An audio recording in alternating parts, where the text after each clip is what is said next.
sejam bem-vindos ao nosso segundo vídeo do nosso primeiro módulo. Bem, as narrativas evoluíram muito de anos para cá. Vamos dar um corte dos anos 2000. Os elementos que citamos no módulo anterior, o que era, foi e ainda é mais fácil de ser usado pelos publicadores é a imagem, a fotografia e a ilustração. Então, as narrativas basicamente usavam a composição de texto e imagem, e em alguns casos gráficos estáticos. Vídeos e outros componentes eram mais difíceis de serem usados. Quando usávamos elementos diferentes, nós quebrávamos a ordem de leitura do nosso leitor.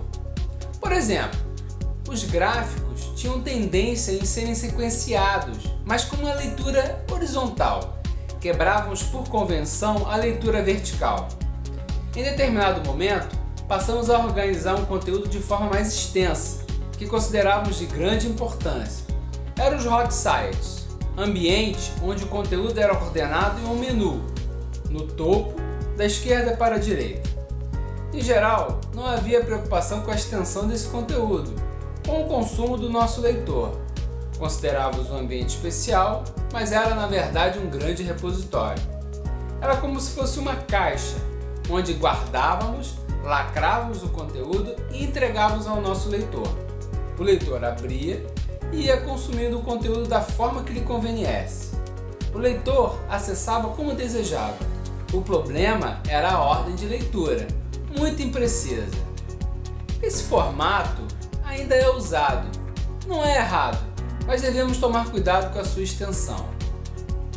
Daí, em 2012, o New York Times lança o Snowfall The Avalanche Tunnel Creek, uma grande reportagem com todos os recursos multimídias possíveis: vídeo, animações, fotos, mas com uma característica diferente.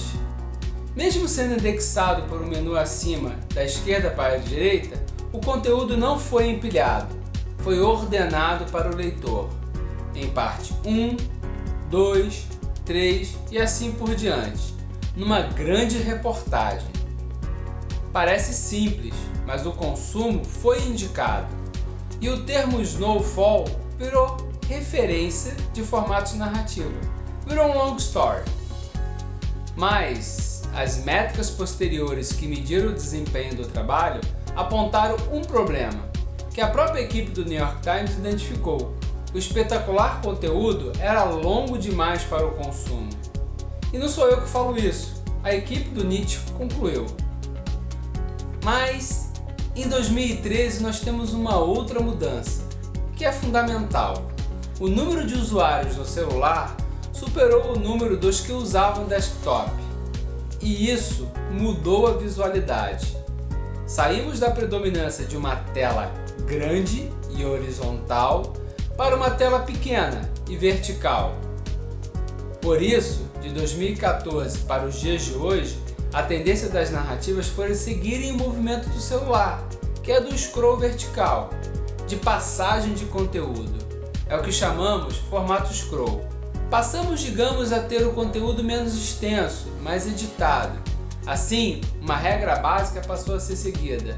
Para se editar narrativas visuais, menos passou a ser mais. Agora, a entrega do conteúdo é fundamental. A entrega que eu digo é como entregamos. Antes, depositávamos, empilhávamos. Agora, devemos editar melhor. E isso passou a ser fundamental. Diria não, passou a ser essencial nos dias de hoje.